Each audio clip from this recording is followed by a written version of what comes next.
This right here is our non-spoiler review of Peacemaker, the new series about to hit HBO Max. You all probably know this, but just in case, it picks up after the events of the Suicide Squad and follows John Cena's Peacemaker as he goes on another mission with a different team. And that team includes a whole bunch of very talented people because one of my favorite parts of this series is that ensemble.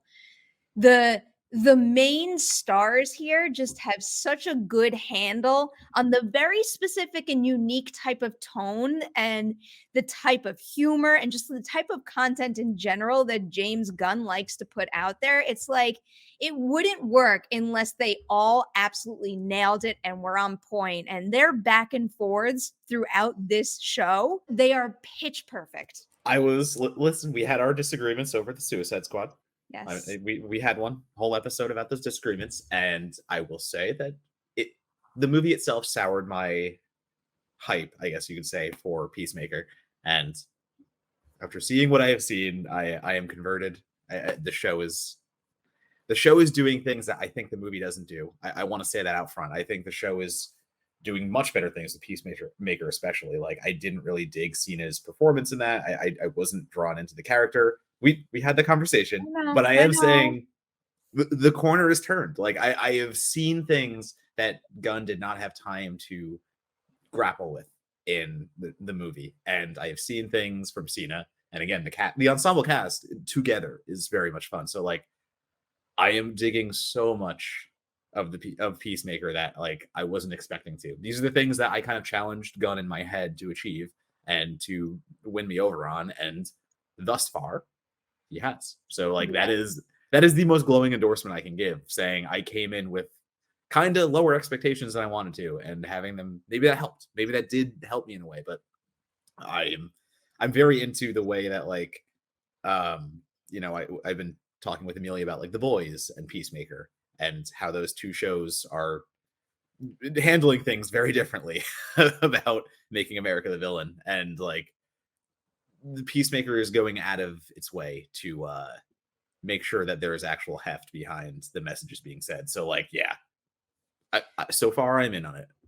I understand your read on the character in the Suicide Squad. Part of it feels necessary to me that he leans so hard in, the peacemaker mentality and what he believed in, and just like the sheer horror that comes from someone who is willing to sacrifice anything for peace, even if things shouldn't be sacrificed. Like, establishing that foundation for the character was super necessary if they were going to take the bold swing of giving a character like that layers in an 8-episode season of TV. And when I think about 2021 and I think about John Cena performances, I remember my review of F9, and I don't really think that he had the best handle on that character and that movie, and he stuck out a little bit. And then I watched something like The Suicide Squad, and it just felt to me like he totally got Peacemaker, and it was perfect casting. But even with my enthusiasm for his work in The Suicide Squad, he so far exceeds my expectations in the show. And it's because, yes, I believe in him as an actor. I've seen enough stuff of his that I like, but there's certain, like, nuances and things he does in this role that feel especially challenging to me to be able to pull off. And I didn't know he was able to reach those kinds of levels. He's playing, a dummy with a conscience in a way, and trying to reconcile both of those. And half the show so far, is like, again, what I've seen, like, and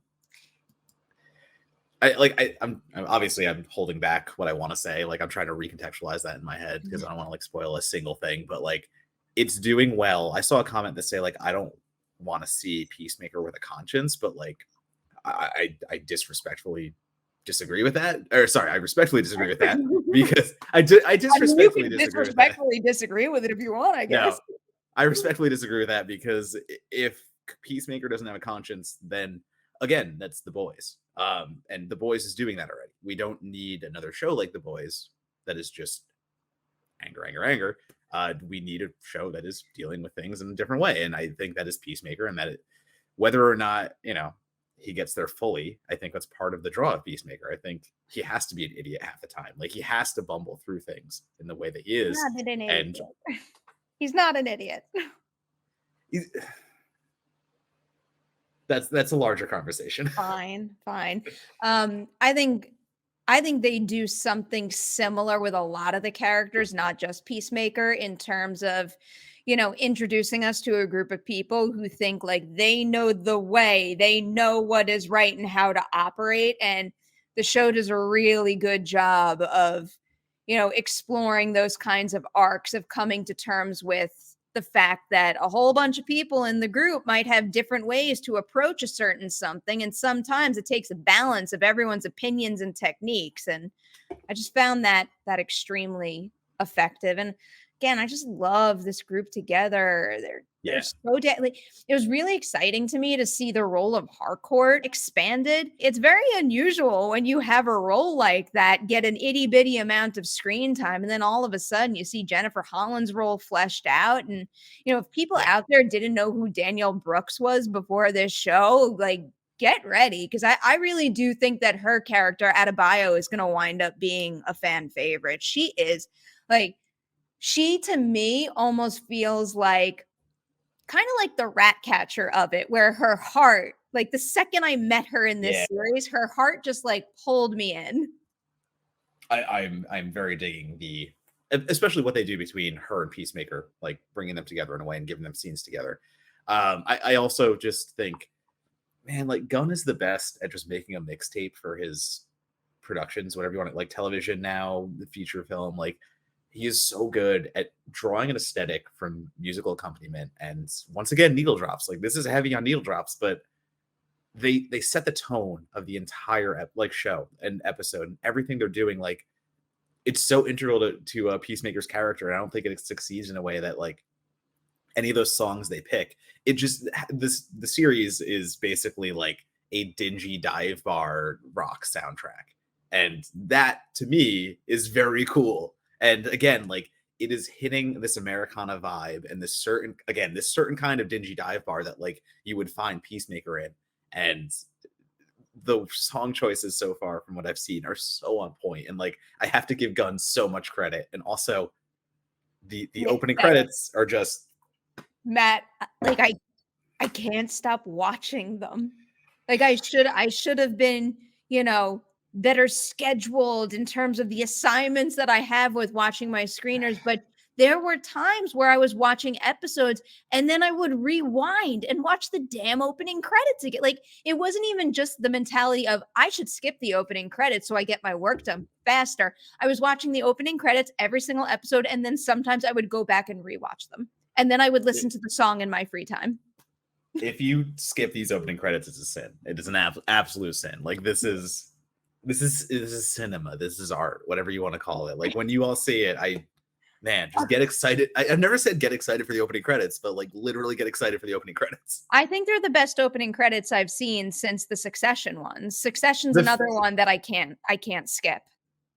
The fact that we're talking about the opening credits is let alone a little bit of a tease of how good these opening credits are. Yeah. Like, that's it. Just have fun with them, man. And Eagly is just, Matt, I love Eagly so much. I want to, like, if I got a pet eagle, could I train it to hug me? Probably not. No, you couldn't. It makes me want a pet eagle so badly. But yes, I mean, again, overall, makes me want Eagly though. Yeah, I was gonna say, you want Eagly specific. You want a CGI eagle that hugs you. You don't want the actual eagle. Well, no, I don't want Eagly to be CG. Like, I want it. You want a real, hanging out with me in my apartment.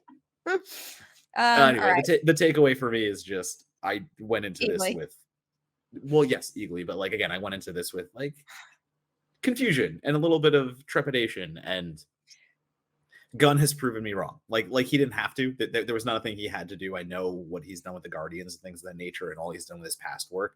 He is good at writing outcast characters, and this was a certain kind of outcast that, required a lot of finesse. And so far, he is finessing the fuck out of this. Finessing the fuck. Put that on. Finessing the fuck out of this. Put it on a DVD box or a Put that on the goddamn streaming box. page, how many Deweys will you give it? Actually, also say how many Deweys you'll give it for how many episodes you've watched. I don't know how many episodes you've watched so far. Yeah, I've seen Trace. I think Trace 3 or 4. So we're still in the early stages. It's the thing that I've seen enough that I can 3.5. 3.5. I like. Well, I was sorry. I was dancing on a 4, but like a 4 is that like I have to see the whole. I have to see. I everything. understand. I can only comment on what I've seen, but I'm going very high with this. I've watched 7 of 8 episodes, and I'm giving it 4.5 Deweys out of 5 on the Dewey Decimal movie scale.